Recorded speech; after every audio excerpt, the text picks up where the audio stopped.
السلام عليكم ورحمة الله وبركاته. الحمد لله رب العالمين، وبه نستعين على أمور الدنيا والدين. الصلاة والسلام على أشرف الأنبياء والمرسلين سيدنا ومولانا محمد وعلى آله وأصحابه أجمعين.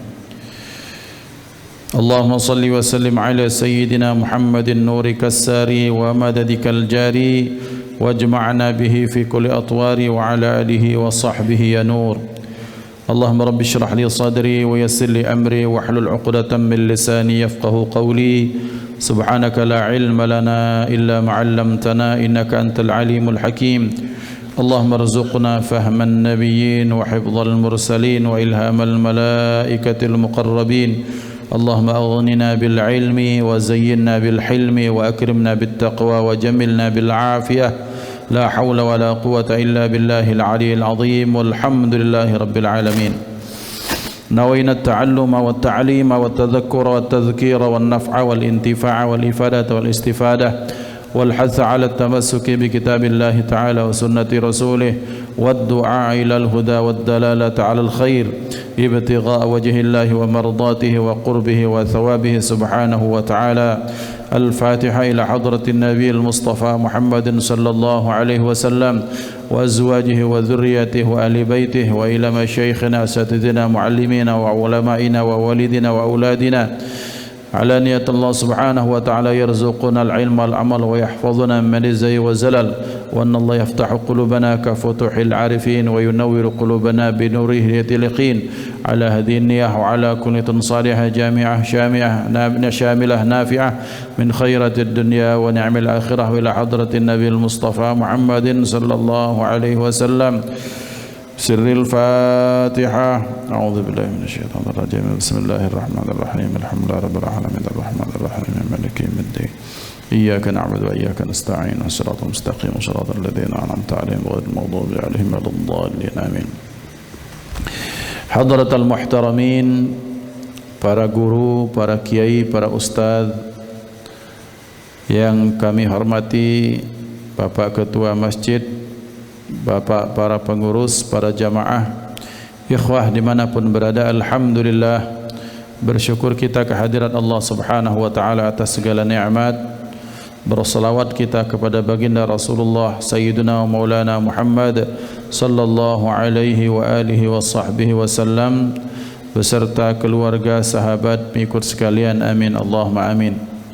InsyaAllah di pekan kedua, di pekan genap pada hari ini, pekan kedua, kita akan kembali melanjutkan pembahasan tentang kitab Nasaihul Ibad yang sudah masuk ke dalam bab As-Tsumani, bab yang berisikan 8 nasihat dalam satu maqalahnya. Maka kemudian selanjutnya kita akan memulai maqalah ini adalah nasihat dari Sayyidina Abu Bakar As-Siddiq radhiyallahu taala anhu. Bismillahirrahmanirrahim. Qala al-muallif rahimahullahu ta'ala wa nafa'ana bi'ulumihi. Qala Abu Bakrin As-Siddiq, kalau mau dibaca langsung, qala Abu Bakrin As-Siddiq radhiyallahu anhu, thamaniyatu asya'a hunna zinatun li thamaniyati asya'a. Ada 8 perkara yang mereka itu menjadi penghias bagi 8 perkara yang lain. Pertama adalah al-afaf bi fathil aini.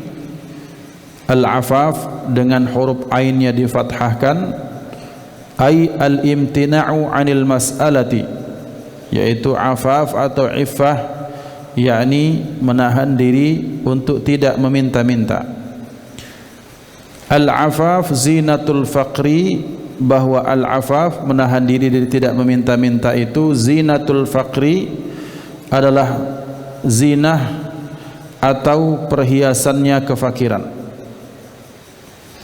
Ruwiya annahu sallallahu alaihi wasallam qala, telah diriwayatkan bahwasanya baginda Nabi Muhammad sallallahu alaihi wasallam bersabda, tuhfatul mu'mini fid dunya al-faqru, permatanya orang beriman atau hiasannya orang beriman di dunia itu adalah al-faqru, kefakiran. Rawahud Dailami, ini hadis diriwayatkan oleh Al-Imam Ad-Dailami. Kemudian selanjutnya wasyukru zinatun ni'mati. Yang kedua, asyukru, rasa syukur itu zinatun ni'mah, yaitu hiasannya satu nikmat. Kemudian yang berikutnya was-sabru zinatul bala'i, sementara sabar itu adalah hiasannya musibah atau bala. Yang berikutnya wat-tawadhu'u zinatul hasabi, sementara tawadhu itu merupakan perhiasannya nasab atau keturunan seseorang. Yang berikutnya wal hilmu zinatul ilmi, sementara berikutnya al hilmu, lemah lembut itu merupakan perhiasannya ilmu. Kemudian selanjutnya wattadzallulu zinatul muta'allimi, sementara merendahkan diri itu merupakan perhiasannya orang yang belajar atau seorang santri. Selanjutnya watarkul minnati, meninggalkan minnah, yaitu meninggalkan menghitung-hitung pemberian. Zinatul ihsani, merupakan perhiasannya ihsan atau berbuat baik. Kemudian berikutnya yang terakhir wal khusyu'u zinatus salati, sementara yang terakhir khusyuk itu merupakan perhiasannya salat. Biiznillah kita akan bahas, ikhwah dimuliakan Allah, bahwa yang pertama dinyatakan oleh Syekh Nawawi Al-Bantani sesuai dengan maqalah Sayyidina Abu Bakar As-Siddiq radhiyallahu taala anhu, ada 8 perkara yang akan menjadi indah ketika dia dihiasi dengan 8 perkara. Yang pertama al-afaf zid bi fathil aini ay al-imtina'u 'anil mas'alati zinatul faqri. Yang pertama al-afaf, menjaga diri untuk tidak meminta-minta, itu merupakan perhiasan bagi kefakiran. Ikhwan dimuliakan Allah Subhanahu wa taala, tidak ada kondisi seseorang di muka bumi ini kecuali Allah berikan 2 kondisi, dan kedua itu kondisinya berpasang-pasangan. Bahwa Allah Subhanahu wa taala menciptakan di muka bumi ini berpasang-pasangan di alam semesta semuanya. Kemudian apa alasan Allah? Alasannya satu, untuk liddalalati ala wahdaniyatih, bahwa tujuannya adalah untuk menunjukkan keesaan Allah Subhanahu wa taala. Maka ikhwan dimuliakan Allah Subhanahu wa taala, ini memberi pembelajaran kepada kita bahwa kondisi seseorang, dia akan menemukan kondisi, entah dia senang, entah diberikan nikmat, entah ditimpakan musibah, entah diberikan kondisi yang susah. Maka kondisi yang susah atau kefakiran itu perhiasannya adalah apa? Adalah iffah. Perbuatannya iffah atau afaf, orangnya namanya afif. Kalau perempuan namanya afifah. Jadi kalau kita temukan ada ibu namanya afifah atau ada namanya afif, itu menunjukkan orang tersebut adalah diharapkan menjadi orang yang tak suka meminta-minta.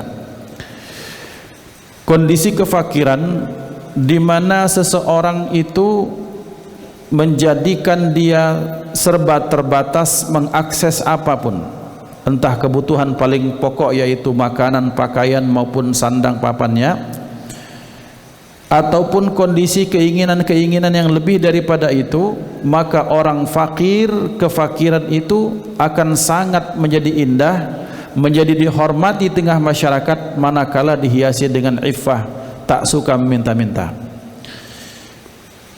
Ini masalah mental, ini permasalahan mental bahwa ketika kita temukan dalam kehidupan masyarakat, seperti pada pertemuan yang lalu yang kita pernah bahas, bahwa untuk memberi itu tidak harus menunggu kaya, karena suka memberi itu merupakan bagian daripada mentalitas seseorang. Harta hanya merupakan penguat identitas apakah kita ini bakhil, pelit atau tidak.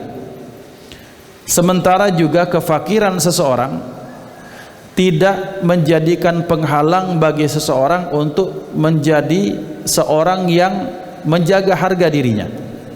Maka orang yang menjaga harga dirinya, sekalipun ternyata dia dalam kondisi fakir, maka orang-orang seperti ini adalah orang-orang yang mendapatkan kehormatan di tengah masyarakat. Bapak-bapak yang dimuliakan Allah Subhanahu wa taala, mari kita lihat bahwa di zaman dahulu, ini kita bicara masalah mental.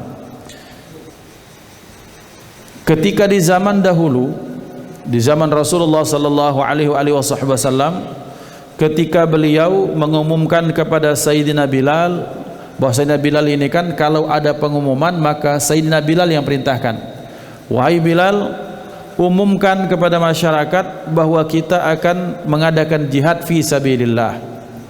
Dan kalau sudah kebiasaan itu diumumkan, baik di pasar-pasar maupun di tempat-tempat lain, orang muslim itu bergegas. Karena zaman dahulu belum ada istilahnya departemen pertahanan secara terlembaga. Maka ketika dibutuhkan kondisi, ya umat muslimnya iya, kemudian pedagangnya di sana, kemudian misalnya jenderalnya ketika perang di sana, dan ketika jihad fisabilillah semuanya jadi pasukan. Ini pembelajaran bahwa orang Islam itu serba bisa.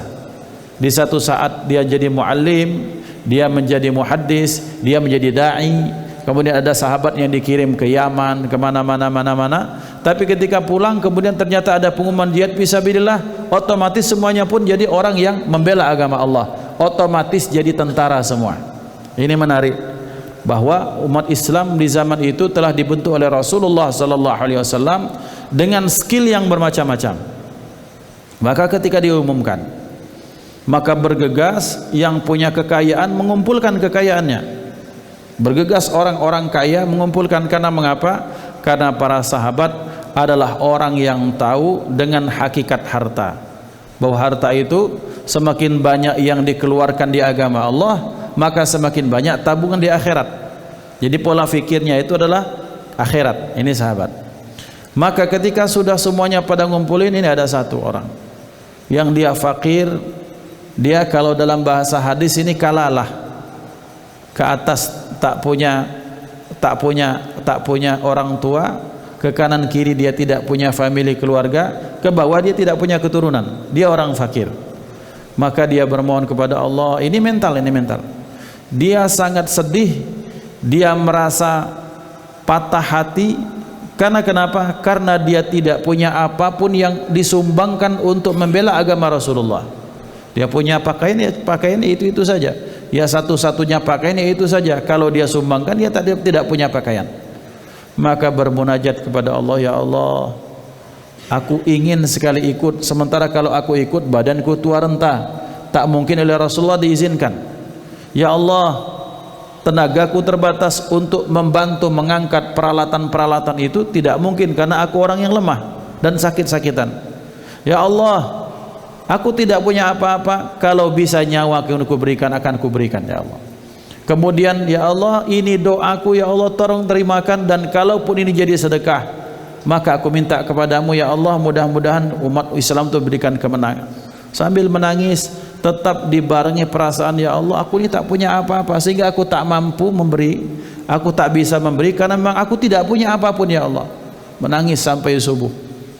Maka kemudian ketika subuh ikut berjamaah.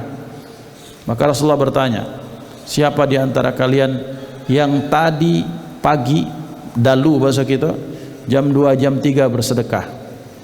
Para sahabat toleh kanan toleh kiri. Yang mana ada yang punya keluarga pasti sibuk dengan keluarganya masing-masing, istirahat terlelap.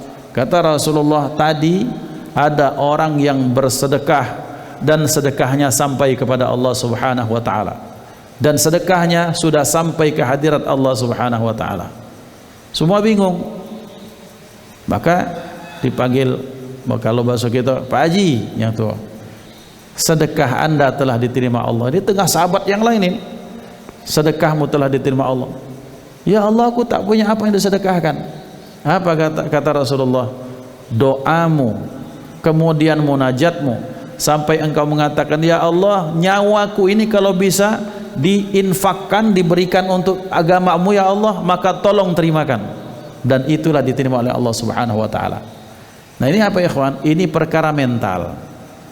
Ketika orang memang pengen dan mau memberi, kefakiran itu tidak akan menjadi penghalang. Kita lihat kadang orang banyak alasan, ngapo ini lagi banyak anak Ustaz, kami ini nak sekolah segala macam. Ya nggak bisa 100, kasihlah 50. Nggak bisa 50, kasihlah 5.000 misalnya. Ada satu kaidah menyatakan ma la yudraku kulluh la yutraku kulluh, bahwa kalau ketika kita tak bisa berikan semuanya, jangan tinggalkan semuanya. Ini mental pemberi.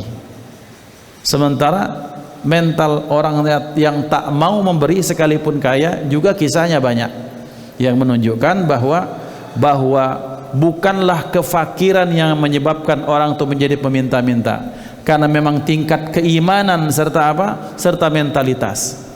Maka ikhwan dimuliakan Allah, ada orang yang kayanya minta ampun, tapi kalau sudah pengen minta itu, negara ini diminta sama dia dengan dalih apapun, ujung-ujungnya kredit macet, ujung-ujungnya ini dan itu terjadi banyak. Ini mental orang-orang fakir.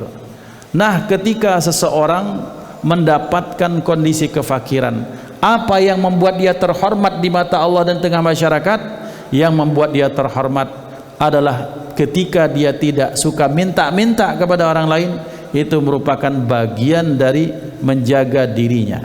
Maka ikhwan dimuliakan Allah, kita lihat betapa banyak di tengah masyarakat orang yang masih seperti ini.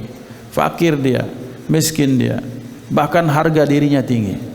Pak, Bu, itu kan ada Pak RT, ngomonglah, Bapak kan punya hak dari negara. Untuk apa? Untuk ini kata bilang, ya kalau memang hakku ya Pak RT yang datang ke sini. Wah, pecah setengah sombong ini. Ini bukan sombong Pak, ini untuk menjaga iffah harga diri. Maka kadang ada orang, ya sudah kami yang daftarkan. Kalau kamu mau daftarkan silahkan. Tapi kalau aku nak mendatangi Pak RT, tolong Pak RT, kalau enggak. Seperti ada. Dan banyak ya ikhwan. Ini menunjukkan bahwa orang yang seperti ini, dia di tengah masyarakat itu tinggi harga dirinya. Orang seperti ini terhormat di mata masyarakat. Maka kita lihat, kita punya hati rata-rata ketika melihat seorang datang, ahlan, ketika kita sambut, Pak Haji mintain, oh iya Pak, iya Pak, sekali, 2 kali, 3 kali, 5 kali. Wah, ini kayaknya menjual kefakiran ini orang, menjual belas kasihan ini. Maka ikhwan dimuliakan Allah, betapa banyak seperti yang kita bahas, justru bagi orang-orang yang berkecimpung di dunia dakwah, berkecimpung di dunia ekonomi, basis untuk umat, maka yang lebih harus hati-hati, bukan mencari orang-orang yang ada menegadahkan tangan, tapi justru kita cari di kampung-kampung, di samping-samping rumah kita, orang-orang yang kalau kita lihat sepertinya dia berpunya atau cukup, padahal ternyata dia masih kekurangan. Kenapa? Dia banyak kebutuhan, tapi itu terlihat indah elok di tengah masyarakat karena dia menjaga harga dirinya untuk tidak minta-minta. Maka ikhwan dimuliakan Allah, jadi ternyata dari makalah ini memberikan nasihat kepada kita bahwa hidup di tengah masyarakat ini harus hati-hati. Hati-hati jangan sampai cak-caknya tetangga kami ini, pecak-pecak dia hebat, pecak-pecak dia itu tidak pernah kekurangan, ternyata dia kekurangan. Nah ini yang menariknya seperti ini. Bahkan ada bapak-bapak, ada orang, ini cerita di zaman dulu di kampung. Ada orang yang kan zaman dulu kan kita kan kalau ya terus terang kondisi seperti kami dulu, istilah di kampung tuh makan daging itu tergantung orang sedekah, tergantung orang kenduri ya. Jadi kapan makan daging, makan ayam mati ya ketika disurvei ya tergantung, kalau ada orang kenduri, ada orang sedekah ya makan ayam. Kalau tidak katik sedekah, tidak ada kenduri, tidak ada orang nikah segala macam, kita nggak makan ayam. Lebihnya ya makan telur, makan ikan-ikan kecil, kemudian makan apa? Makan balur atau iwak asin. Maka ini satu keluarga ini terkenal ya miskin, tapi ada engonan ayam, dia pelihara ayam. Ketika mau berangkat ternyata lihat anak 4-5 nih kayaknya takut nih. Kalau kondangan kan yang diundang 1 orang atau diundang 2 orang suami istri. Kalau ngajak anak, wah anak ini bakal bikin malu nih. Pasti tangannya kemana-mana kalau ngambil. Karena zaman dulu kan makannya hidangan, bukan Perancisan, bukan prasmanan, tapi dulu hidangan. Kan kita lihat kalau orang kelaparan, anak kecil tuh tangannya gitu, tatishu fil ta'am, kira seperti itu. Maka ini oleh sang ayah atau sang istri menyuruh suaminya, Pak, sembelihkan ayam. Ayam ini peliharaan satu-satunya nih. Kemudian disembelihkan, dimasak, setelah itu makan nak kenyang-kenyang, kemudian kamu nggak usah ikut untuk seperti itu. Banyak tujuannya apa? Tujuannya jangan cak orang kelaparan nak kalau di tengah orang-orang. Nah, tapi nggak tahu apakah karena memang kondisinya sudah berbeda. Kadang kalau kita punya anak, kalau lebaran, kalau apa, kadang ini orang tua ini nak makan anak, padahal tamu. Kan nggak seperti itu aturannya. Kalau zaman dulu anak tuh ditepis tangan, jangan ambil, bikin malu saja kayak nggak dikasih makan. Nah, kalau sekarang ini kadang orang tuanya ambil lah, geloknya diambil, ambil anak, simpan lah, disuruh bawa balik. Kan gimana nih, bingung kita. Sementara yang paling tinggi zaman dulu kita menjaga bagaimana anak kita supaya jangan tangannya kemana-mana. Ikhwan dimuliakan Allah, ini orang iffah, dan orang seperti ini terhormat di mata masyarakat dan dia sangat mulia di sisi Allah Subhanahu wa taala. Maka iffah ini tidak muncul kecuali muncul dari keimanan yang luar biasa kepada Allah. Kemudian selanjutnya Rasulullah sallallahu alaihi wasallam bersabda, tuhfatul mu'mini fid dunya al-faqru. Dan bapak-bapak hati-hati, jangan kita merasa kitalah menjadi orang yang berjasa dalam Islam. Permatanya orang Islam di dunia itu adalah kefakiran. Kita tidak tahu, Pak, stabilnya kita hidup sekarang ini kalaulah tidak karena doa orang-orang tua yang sudah sangat rindu kepada Allah, kemudian karena Allah memandang kepada anak-anak yang masih belum berdosa, kalau tidak memandang kepada orang-orang fakir yang terus mohon kepada Allah sampai berurai air mata, mungkin kita inilah kena azab. Itu yang harus kita pikirkan. Kita jangan merasa, oh kami ini ahli jamaah. Belum tentu. Mungkin ketika berjamaah mungkin kita masih banyak riaknya, masih banyak suka menggunjingnya segala macam. Tapi karena Allah melihat orang-orang yang fakir yang sabar, maka Allah kemudian enggan untuk menurunkan murkanya di satu tempat. Makanya bagi seorang muslim, dia harus sadar bahwa apapun kondisi kita saat ini, kita amat sangat tergantung dengan jasa orang lain. Sebagaimana misalnya kita bisa hidup di komplek dengan tenang, tidur dengan tenang. Di situ ternyata selain PLN-nya hidup, kemudian terjaga, ternyata di situ ada kemerdekaan yang kita sedang rasakan. Ada Pak Satpam yang menjaga terus, pagi siang malam dijagakan rumah kita. Kadang kita tak terima kasih, tapi giliran kemalingan, mereka orang pertama yang kita salahkan dan curigai. Pak Satpam tidak begawe. Kan begitu kita ini. Maka di sebalik kita yang bisa hidup tenang seperti ini, Allah sedang tidak timpakan musibah. Betapa banyak hutang kita kepada orang-orang tua yang saleh, kepada anak-anak kecil, kepada kemudian orang-orang fakir yang terus dengan kefakiran dia bersabar. Di situ Allah turunkan rahmat. Maka berarti ya ikhwan, mengapa ada konsep berbagi, konsep zakat? Karena memang kita ini banyak hutang dengan alam sekitar kita. Maka disitulah maka muncul istilah kita memperbanyak kebaikan berupa sedekah atau zakat atau apapun itu. Kemudian selanjutnya wasyukru zinatun ni'mah.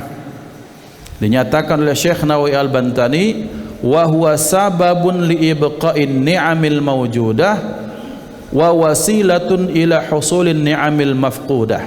Menariknya di sini adalah syukur itu, yang kedua, syukur itu adalah hiasannya nikmat.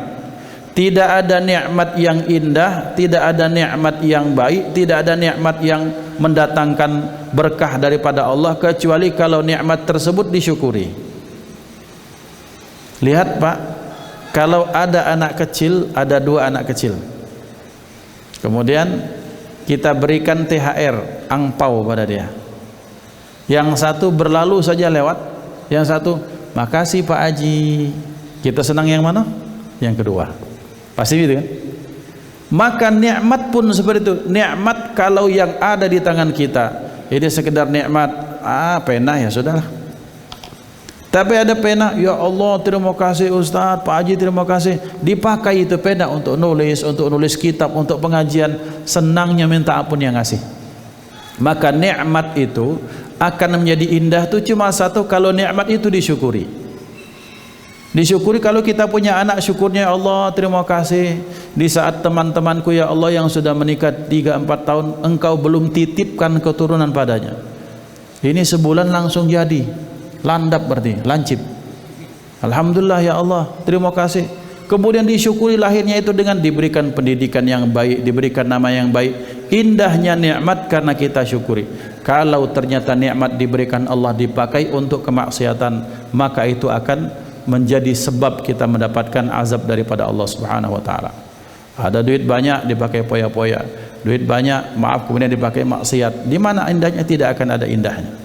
Maka indahnya umur seperti yang dilakukan oleh yang di depan kami ini, bahwa bapak-bapak mempergunakan nikmat usia dan umur kesehatan oleh Allah dipakai untuk menghadiri majelis-majelis ta'lim. Semakin indah umur seseorang, semakin indah kesehatan seseorang, semakin berharga nikmat hidup yang Allah berikan karena dipakai untuk membuat Allah Subhanahu wa taala senang kepadanya. Itu indah. Tapi kalau umur dipakai untuk kemaksiatan wal iyadu billah, maka itu akan menjadi umur yang akan kita sesali sampai akhir hayat kita ketika di akhirat misalnya. Maka ikhwan dimuliakan Allah, yang menariknya dikatakan Syekh Nawawi Al-Bantani, syukur itu sababun li ibqa'in ni'amil mawjudah. Syukur itu adalah sebab untuk mengkekalkan nikmat yang ada. Dan dia syukur itu merupakan sarana untuk kita mendapatkan nikmat yang belum kita dapatkan. Nah, menariknya di situ. Menariknya adalah ternyata syukur itu, dengan asbab syukur itu maka nikmat yang ada itu menjadi kekal. Maksudnya kita punya uang itu kan ada pada kita dalam genggaman kita, tapi dalam pandangan Islam itu masih bersifat relatif. Maka uang akan betul-betul menjadi nikmat untuk kita manakala kita berikan kepada yang membutuhkan misalnya, dan nikmat itu akan kekal. Karena kenapa? Harta itu akan ngomong kepada kita dalam bahasa yang sederhana seperti ini. Dulu aku sedikit, kemudian engkau perbanyak aku. Orang sedekah 10.000 dilipat gandakan jadi 10, jadi 100, jadi 1000, kemudian 700, kemudian sampai 1 juta misalnya. Itu karena kenapa? Karena dia keluarkan. Dulunya aku cuma 10.000, tapi karena engkau bersyukur kepada Allah atas nikmat aku ini, nikmat uang ini, kata uang, maka engkau keluarkan fisabilillah, maka berlipat ganda. Dulu kata si uang ini, aku ini fana, hancur lebur, dimakan jadi bakso habis, keluar jadi jadi sisa makanan. Tapi ketika engkau keluarkan aku untuk fisabilillah, maka yang sifatnya fana sekarang aku abadi, kelak di akhirat itulah yang akan menemani kita. Maka ini makna syukur itu adalah wasilah, cara bagi kita untuk mengkekalkan nikmat. Maka zaman dahulu Pak, ada orang yang dia usianya 63 tahun. Kemudian 63 tahun ini, 60 tahunnya kita tidak hitung 15 tahun misalnya, 45 tahunnya itu dia pakai untuk semua jenis kejahatan, kemaksiatan dia sudah pakai. Kemudian dia akhirnya 3 tahun itu dia beribadah kepada Allah. Kemudian ditanya, Pak, berapa usianya sekarang? Usiaku? Iya, aku baru 3 tahun. Loh kok 3 tahun? Iya. Loh ini kan Bapak kan 63 tahun, ini kok dibilang 3 tahun? 45 tahun, 15 tahun itu baru balik. 45 tahun ku pakai untuk kemaksiatan kepada Allah, menjauh daripada Allah, semua jenis pelanggaran aku sudah lakukan, bergelimang berkecimpung dalam dosa. Aku menyesal nak, baru 3 tahun ini jadi benar, dan usiaku baru 3 tahun menurutku. Dan aku berharap yang 3 tahun itu bisa menghapuskan yang puluhan tahun yang kemarin. Maka ikhwan dimuliakan Allah, ini beliau ini mengajarkan kepada kita bahwa nikmat itu akan dijadikan kekal oleh Allah manakala nikmat tersebut dipakai. Umur hanya akan menjadi sebutan dan masa lalu kita saja. Kenapa? Karena dalam satu ayat dinyatakan bahwa kehidupan kita di dunia ini kalamhil basar au huwa aqrab, seperti sekedipan mata, bahkan lebih cepat lagi daripada itu. Bayangkan kelak di akhirat. Kami sering, Al-Fakir saya sering sampaikan seperti ini, mengingat masa lalu kita yang kelam dulu, yang susah, miskin, fakir, sering nunggak kalau sekolah, sering sepatu tuh nggak ganti-ganti karena orang tua nggak punya uang untuk memberikan kepada kita. Itu kan ketika kuliah mungkin sering ngutang sama orang tempat kita ngekos, kan sering seperti itu. Itu bertahun-tahun dijalani, tiba-tiba ketika kita sekarang kita bilang apa? Ya kayak mimpi aja kemarin hidup susah. Seperti baru kemarin sore saya merasakan ketidaknyamanan hidup. Sekarang kok hidupnya enak. Berarti yang dia alami belasan puluhan tahun yang lalu itu seperti sekedipan mata saja. Itu baru di dunia. Dan kalau di akhirat orang akan menyatakan bahwa alangkah menyesalnya ketika umurku tak dipakai untuk ibadah kepada Allah Subhanahu wa taala. Maka ikhwan dimuliakan Allah, umur kita kalau tak disyukuri dengan cara nikmat melakukan kebaikan seperti ini akan menjadi sebutan saja, sementara tidak ada harganya di depan Allah. Maka syukur adalah wasilah jalan bagi kita untuk mengkekalkan nikmat. Rumah jadi kekal dengan cara apa? Dipakai untuk pengajian, dipakai untuk mengundang orang-orang tetangga sekitar untuk silaturahim, dipakai untuk misalnya mengumpulkan keluarga. Pokoknya keluarga dari dusun, dari Meranjat, dari Penesak, dari Kombreng, dari Sekayu, kalau nak ada sedekah ke Palembang macam, tak usah ke hotel, ke rumah kami baik. Yang ada kita makan, yang ada dimakan, yang ada diminum kita makan, kita minum sama-sama. Ini rumah jadi kekal Pak di mata Allah SWT. Jangan sampai rumah kita, rumah lah besar, dak kata isinya, uang dak kata, kemudian nak datang tu uang takut. Hati-hati rumah Pak itu ngapa? Ada anjing herder misalnya, tak jadi dimasuki rumahnya. Tinggal sebutan rumah kita. Tapi ketika rumah dipakai untuk pengajian, dipakai untuk kumpul, pakai untuk musyawarah masjid, misalnya pengajian biasanya kalau di segini ini ada pak misalnya, itu akan menjadi apa? Akan menjadi rumah yang kekal di mata Allah. Dan yang kedua, syukur dikatakan Syekh Nawawi Al-Bantani menjadi wasilah sarana kita untuk mendapatkan sesuatu yang hilang atau sesuatu yang belum dapat. Maksudnya apa? Kita analogikan dengan satu hadis daripada Rasulullah sallallahu alaihi wasallam. Beliau bersabda, barang siapa yang beramal sesuai dengan ilmu yang ia dapatkan, maka Allah akan wariskan ia ilmu yang belum dia ketahui sama sekali sebelumnya. Maka berarti barang siapa kira-kira yang bersedekah, dia pergunakan syukur itu apa? Kenikmatan harta itu dia syukuri dengan cara dia berbagi. Allah lipat gandakan hartanya. Kan misalnya Pak, seperti kami pernah ceritakan, ada orang yang dia sedekah 500.000 dari Surabaya, pengen ikut tender di Riau. Kemudian dia masuk ke bawah musola itu kan di Soekarno-Hatta itu kan di bawah musolanya. Kemudian masuk musola, di situ bertemu dengan siapa? Dengan yang dengan yang suka cuci-cuci itu, yang bersihkan itu. Maka kemudian dia berikan uang, dilihat di dompetnya tinggal 500.000, dikasihkan semua. Ya Allah Pak, terima kasih Pak, seumur hidup belum pernah ada orang sedekah 500.000 pada saya. Dia bilang apa? Jangankan kamu yang terima sedekah, aku pun seumur hidup belum pernah sedekah sebanyak ini, katanya. Sampai aku kaget. Kemudian akhirnya 2 minggu dari itu dia dapat tender 2 miliar Pak. Nah 2 miliar belum dia dapat, tapi bibarokati syukurnya dia bersedekah, maka dia dapatkan harta itu. Maka ini menunjukkan bahwa syukur adalah jalan untuk mendapatkan sesuatu yang belum kita dapat. Nah, ini penting. Jadi kita syukur, maka kita akan dapatkan sesuatu yang belum kita dapat. Maka banyak-banyak syukur. Maka orang kita mengatakan alhamdulillah, alhamdulillah, alhamdulillah, maka itu akan memancing nikmat-nikmat yang baru daripada Allah Subhanahu wa taala. Kemudian selanjutnya was-sabru zinatul bala'i. Dan kesabaran itu merupakan penghias daripada bala atau bencana atau musibah. Ruwiya 'anin Nabi sallallahu alaihi wasallam, telah diriwayatkan dari baginda Nabi Muhammad sallallahu alaihi wasallam, as-sabru sitrun minal kurubi wa 'aunun 'alal khutubi.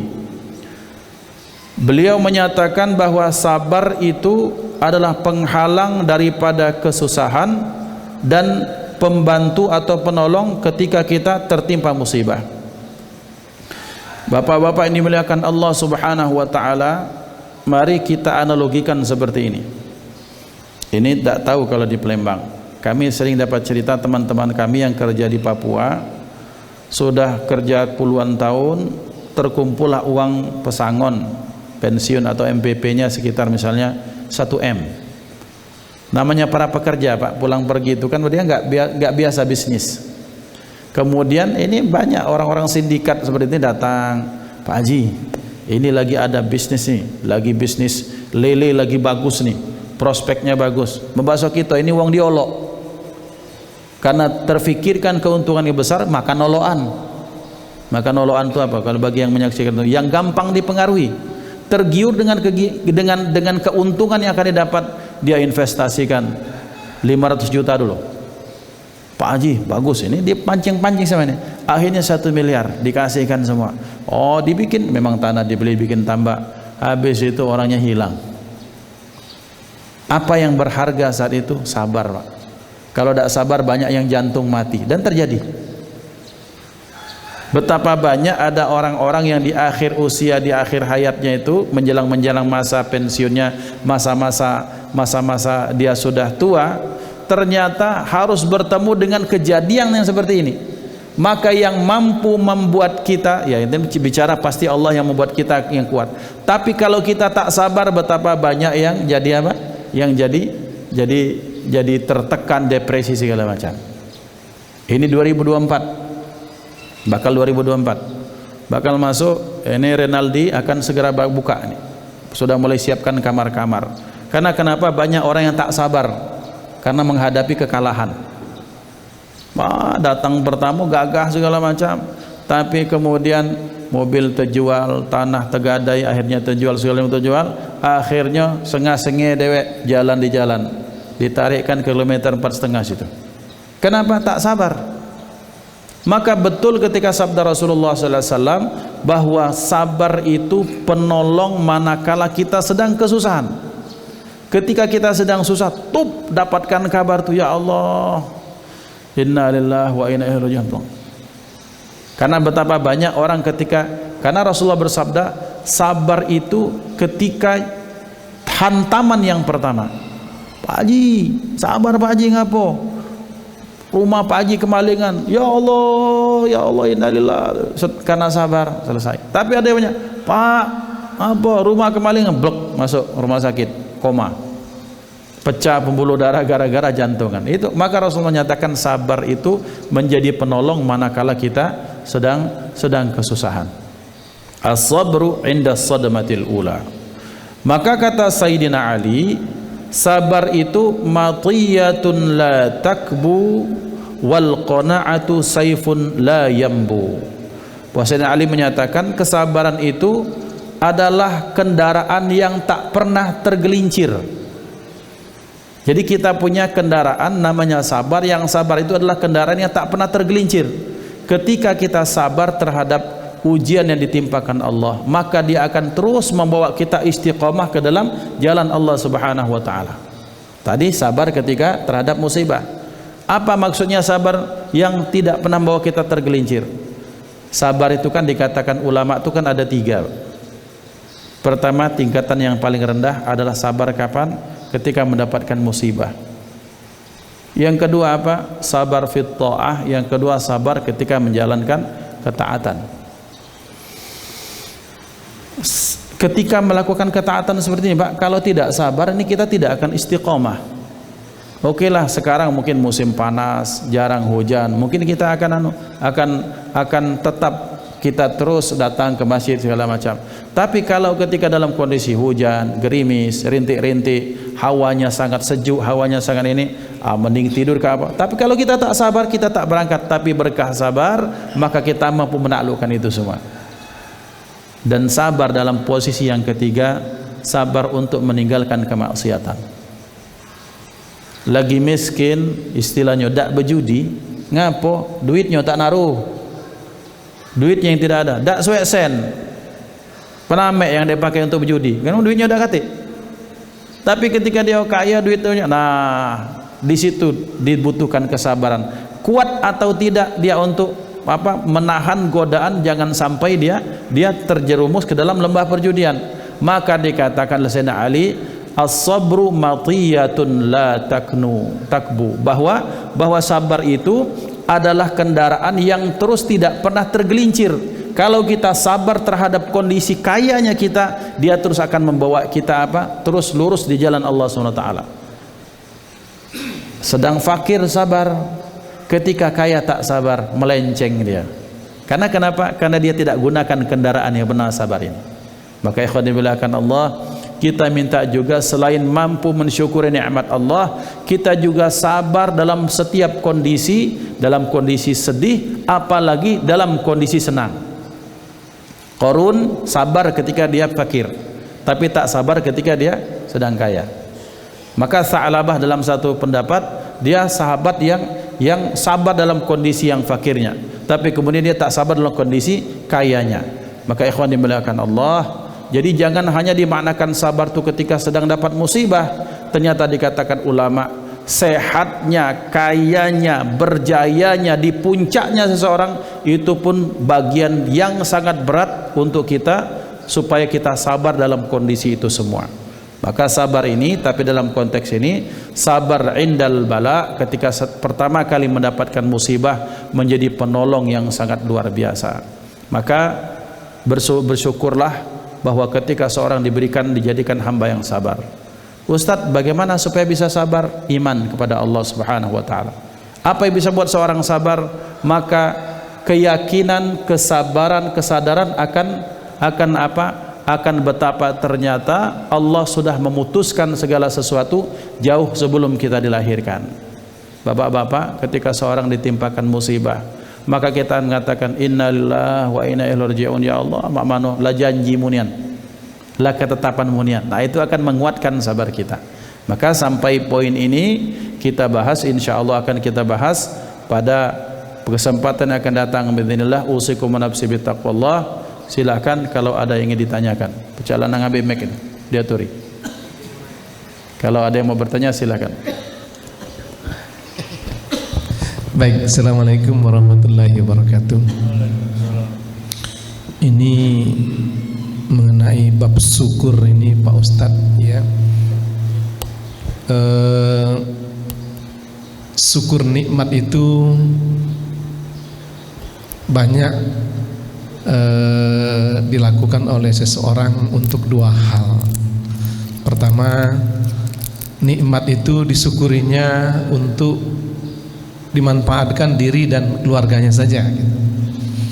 Ada yang disyukuri untuk berbagi, gitu. Nah, artinya kalau kita persentase ke berapa yang baiknya dan mana yang lebih utama sebenarnya. Soalnya begini, ada orang yang kaya, hartanya, duitnya banyak, dia gunakan, saya ini syukur nikmat itu, uang saya gunakan tiap hari, tiap tahun pergi haji, tiap tahun pergi umroh.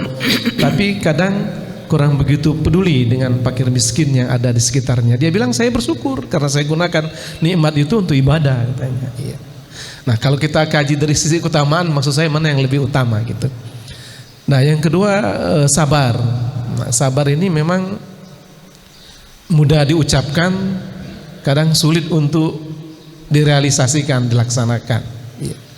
Karena kalau di tataran pembicaraan mudah sabar, tapi terkadang ketika kita mengalami suatu musibah, beratnya itu minta ampun, tidak ketolongan. Kadang ada yang kita anggap selama ini baik, ternyata tidak sabar juga. Nah, lalu ini di Quran banyak sekali ayat-ayat yang mengaitkan sabar ini dengan Ya ayyuhallazina amanu sta'inu bis-sabri was-shalah wasta'inu bis-sabri was-shalah, dan banyak sekali ayat yang tadi sabar itu memang ada kaitannya dengan sholat. Apakah mungkin orang yang tidak sholat, tidak beriman bisa sabar begitu?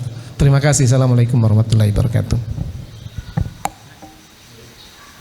Pertanyaan yang super, Masya Allah. Yang pertama tadi tentang syukur.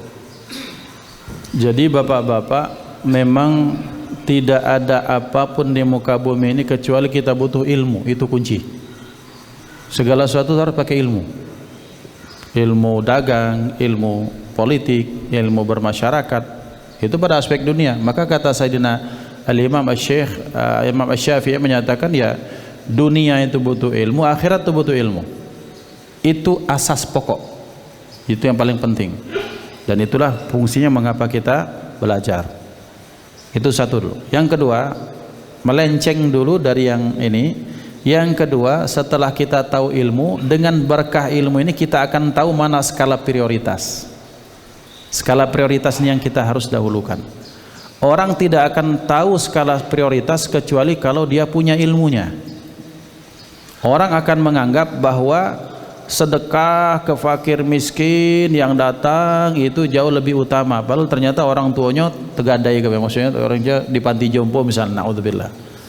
Maka disitulah butuh ilmu. Ketika kita tahu ilmunya, maka kita tahu mana urutan-urutan yang harus didahulukan. Nah, melenceng dulu, kami pengen melenceng. Khusyuk tak khusyuk itu kan urusan Allah, ya. Itu urusan Allah. Ketika sholat tuh kok tak terdengar jamaah ini, mungkin karena memang menjaga adab sehingga suaranya itu enggak sampai kecuali ke telinga saja kalau baca Fatihah. Saya berhusnudzon seperti itu. Tapi syukur kalau itu laksanakan. Tapi kalau tak dibaca, menurut mazhab Syafi'i, salat kita tak sah, Pak, kalau tak baca Fatihah. Karena kalau tak sampai ke telinga saya tuh bacaan Fatihah jamaah di belakang tuh kan ada, walaupun dia tuh yang didengar cuma sampai ke telinganya, tapi kan kasak kusuk huruf sin itu karena hamas itu kan sampai ke telinga. Ini kami sampaikan termasuk prioritas, skala prioritas dalam sholat itu suratul Fatihah, karena itu rukun. Dan ini saya pengen sampaikan dari mungkin setahun yang lalu, sudah lupa terus. Jadi ketika sholat, ketika waladhdallin amin, setelah itu silahkan baca Fatihah. Karena Rasulullah sallallahu alaihi wasallam bersabda, tidak sah salat yang tidak baca Fatihah. Itu dalam mazhab Syafi'i. Aku tidak bahas mazhab yang lain. Kita mazhab Syafi'i. Toh kita semua rata-rata Syafi'i semua di sini insyaallah. Jadi kalau kita mazhab Syafi'i, maka salatnya pakai mazhab Syafi'i. Karena ngapa? Wudunya pun pakai mazhab Syafi'i, Bapak-bapak. Jadi jangan wudunya pakai mazhab Syafi'i, kemudian sholatnya mazhab Imam Ahmad bin Hanbal, Imam Malik menyatakan, oh cukup bacaan imam, itu lain cara. Berarti kalau nak pengen mazhab Syafi'i, mazhab Maliki, dari wudunya ya sudah pakai itu maksudnya. Nah ini kami mengingatkan bahwa suratul Fatihah itu adalah rukun dalam sholat. Dan karena dia rukun dalam sholat, setelah ghairil maghdubi alaihim waladhdallin amin, silahkan baca Fatihah. Tentunya yang dengar itu adalah sampai ke telinga kita masing-masing. Mengingatkan baik, kami yakin semuanya baca Fatihah. Nah, kembali kepada syukur tadi. Ada orang yang umroh bolak-balik tiap tahun, harga berapapun berangkat. Karena kenapa? Karena pengen dapat euforianya, semangat spiritualnya. Jadi kalau di sana tuh Ustadz kok bisa nangis, ya kalau pengen nangis ya ketika di rumah kamar dewe itulah yang dibutuhkan menangis. Kita kira-kira. Sementara kanan kiri katanya ada yang kelaparan. Jauh sebelum kanan kiri itu orang tua kita dulu. Maka dengan ilmu, maka kita tahu skala prioritas. Maka mana yang lebih utama, apakah haji atau umroh ataukah sedekah kanan kiri? Sedekah kanan kiri. Kemudian Ustaz, bagaimana pada aspek syukur kalau orang pengen mendahulukan, siapa yang paling didahulukan? Ya tentunya keluarganya, istri, anak, orang tua bagi laki-laki. Artinya orang kalau ingin memberikan kebaikan, lihat dulu, misalnya sudah terpenuhi kebutuhan pokok anak, istri, orang tua. Nah pokok ini kan standarnya fikih, bukan pokok berdasarkan standar kekayaan kita.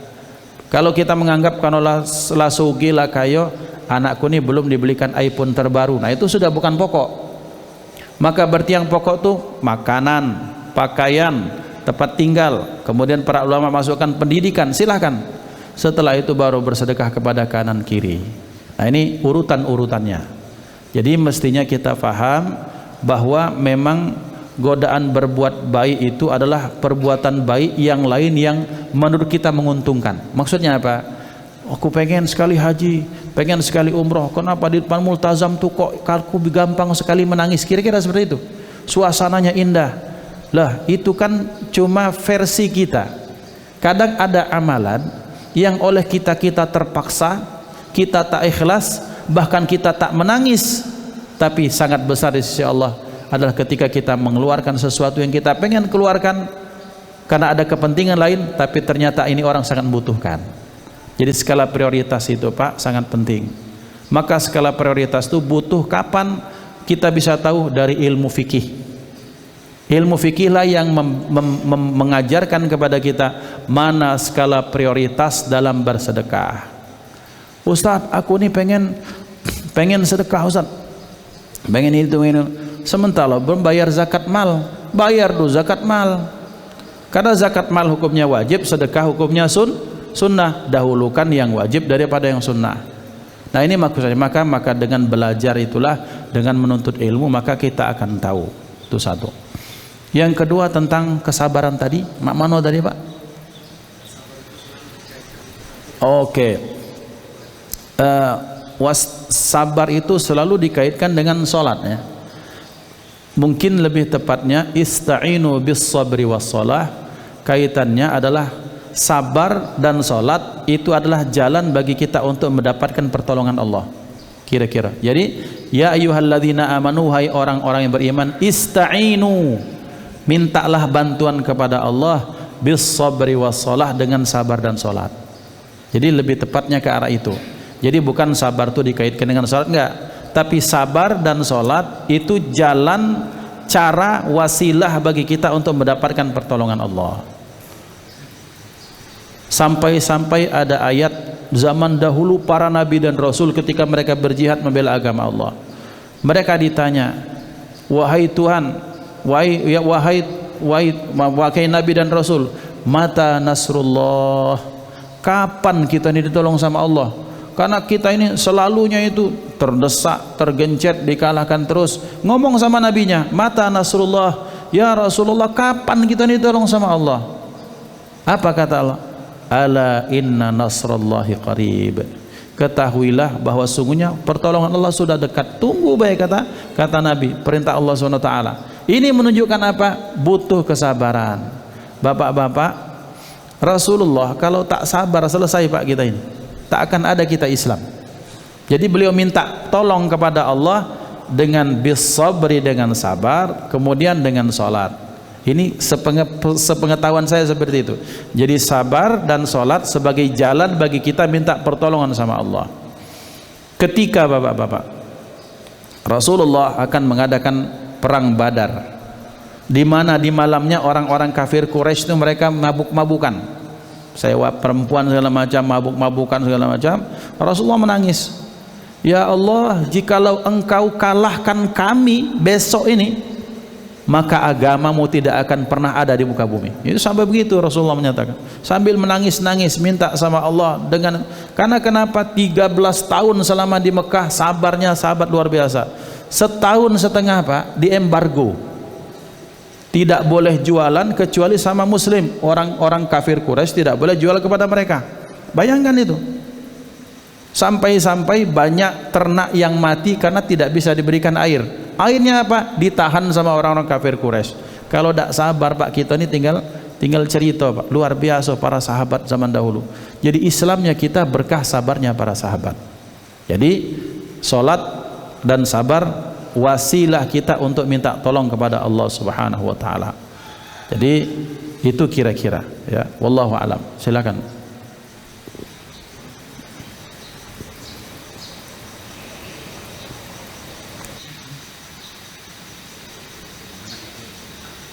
Warahmatullahi wabarakatuh. Nama saya Sugandi Pak. Ya, saya hanya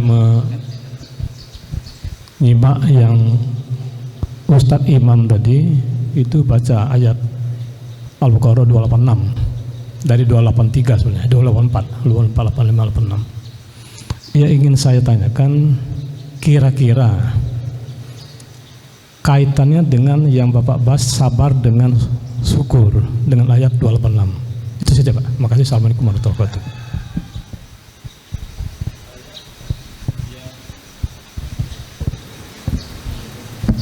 Ayat yang dibaca tadi. Ya. Ya. Kaitannya dengan yang Bapak canangkan dengan syukur dan sabarnya itu ada kaitan ke situ Pak. Biasanya kita kan pendahuluan itu kan untuk membuka yang akan kita bicarakan gitu ya. Ya, maaf kalau kurang tepat. Makasih. Ya. Di ayat-ayat terakhir surah Al-Baqarah ini kan ini dua ayat yang merupakan dua ayat yang luar biasa, yang kalau kami tak silap ini dua ayat ini tidak pernah dibuka pintu langit kecuali karena dibukanya karena ayatul kursi dan dua ayat terakhir dari suratul Baqarah, ayat pamungkas. Maka dari setiap zikir ini, ayat ini di zikir apapun mesti masuk karena ayat yang sangat direkomendasikan dan dipakai Rasulullah dalam zikir beliau sehari-hari. Nah, kaitan dengan pembahasan kita hari ini, Allah menyatakan misalnya Rabbana wa la tahmil alaina isran kama hamaltu 'alal ladzina min qablina Rabbana la tuhammilna ma la taqata lana bih. Apa kaitannya dengan syukur dan sabar? Bapak-bapak dimuliakan Allah, bahwa satu kaidah yang harus kita pegang dalam benak kita, keyakinan kita, Allah ini kan maha kasih sayang kepada kita. Nah, logikanya kasih sayang Allah itu beda dengan logika kita. Logika kita ini kalau bisa Allah jangan sampai ciptakan neraka, itu kan logika kita. Di mana letak keadilan Allah kalau Allah ciptakan neraka? Kenapa Allah harus bikin kami miskin ya Allah? Kenapa harus bikin kami fakir? Untuk makan dapat sepiring saja itu susah minta ampun. Enaknya nasib kami ini 2 kali ya Allah. Kalau dah hari Jumat, kalau dah Ramadan, baru kenyang kata orang fakir miskin. Adilmu di mana ya Allah? Nah, Bapak-bapak, satu hadis menyatakan tidak ada yang menimpa seorang muslim, baik itu rasa lelah, capek, sakit, bahkan hatta syaukun yushakuha, atau sampai ada satu jarum kecil, kesuben bahasa kita, dimasuki benda kecil itu jadi sakit di sini, kecuali kalau kita sabar akan jadi penghapus dosa. Maksudnya apa? Allah tidak akan pernah memberikan cobaan kepada hamba kecuali atas bahwa ini Allah tahu kadar kemampuan orang ini loh. Tapi Ustadz, ngapo dia tuh bunuh diri, ngapo dia depresi, ngapo dia minum baygon? Allah tahu kadarnya, dia sendiri yang tak tahu kadarnya sehingga dia tidak berserah kepada Allah. Itu masalahnya. Masalahnya adalah Allah zat yang maha tahu, ini kadarnya fulan bin fulan ini 50 nih, pressure-nya tuh 50. Tapi ternyata baru 25 dia mengatakan aku tak mampu ya Allah, mending aku mati saja. Ini kan orang tak belajar tentang kehidupan. Padahal di setiap lini kehidupannya bahwa Allah maha baik itu sangat banyak. Maka sering kami analogikan seperti ini. Ini pintu surga nih. Anggaplah surga itu pintunya cuma 2. Di sini Allah tunggu dari pintu ini. Tidak masuk-masuk. Kata Allah, ini yang kau kunjuk, ini yang kau kasih apa? Dimasukkan dari pintu sini. Pintu apa? Ini pintu musibah. Di sini pintu nikmat, tidak masuk. Lagi sehat, nggak mau sholat. Lagi kaya, tidak mau sedekah. Lagi di atas, dia tidak mau silaturahim. Oh, pokoknya sombong, bakhil segala macam. Kata Allah, ini obatmu, ini musuh gitu. Dimasukkan ke pintu ini, pintu musibah. Dibikin robo gitu. Dibikin rugi. Dibikin dia jabatan turun, dibikin dia kaya, dibikin miskin sama Allah, sehingga dia merengek-rengek kepada Allah. Nah, ini kata Allah baru masuk dari sini, tapi tetap masuk surga. Itu cara Allah tuh bekerjanya begitu. Jadi apa kaitan dengan Rabbana wala tahmil alaina isran kama Rabbana wala tuhammilna ma la taqata lana bih, itu kan seperti itu. Ini doa menyadarkan kepada kita bahwa Allah itu tidak pernah memberikan sesuatu kecuali batas kemampuan kita. Dan kalau kita tak mampu, tidak ada kita tak mampu, cuma kita tak mau saja. Buktinya banyak cerita, Ustadz kami ini tak mampu, untuk makan pun susah. Ini tukang jual tahun 2005, tukang jual daun pisang, nabung 13 tahun berangkat haji, Pak. Tukang sampah di Jakarta nabung berapa, bisa sedekah berkurban yang harga 3 juta, saat itu orang masih berkurban masih 2,5 juta. Itu artinya ternyata Allah tahu batas kemampuan kita semua. Yang membuat kita tak mampu itu karena kita tidak mau. Jadi apa kaitan ayat ini? Ayat ini adalah busyra. Ayat ini adalah berita gembira bagi kita semua, bahwa dalam kaitan syukur dan sabar, maka ayat ini pelajari baik-baik, minta kepada Allah untuk berikan hikmah pemahaman, maka ayat ini akan menyadarkan kepada kita Allah itu terus membersamai kita, dan tidak ada kemenangan kecuali harus dengan perjuangan. Sekalipun ternyata perjuangan itu kita tak menang, tapi kita sudah menang hakikatnya. Menang terhadap apa? Menang terhadap hawa nafsu kita sendiri. Hadza wabillahi taufik. Mudah-mudahan manfaat. Nanti kita ngobrol panjangnya nanti di pojok sana insyaallah. Usikum wa nafsi bittaqwallah. Mudah-mudahan manfaat. A'udzubillahi minasyaitonirrajim. Bismillahirrahmanirrahim. Alhamdulillahirabbil alamin. Allahumma shalli wa sallim ala sayyidina Muhammad wa ala alihi wa sahbihi wasallim ajma'in.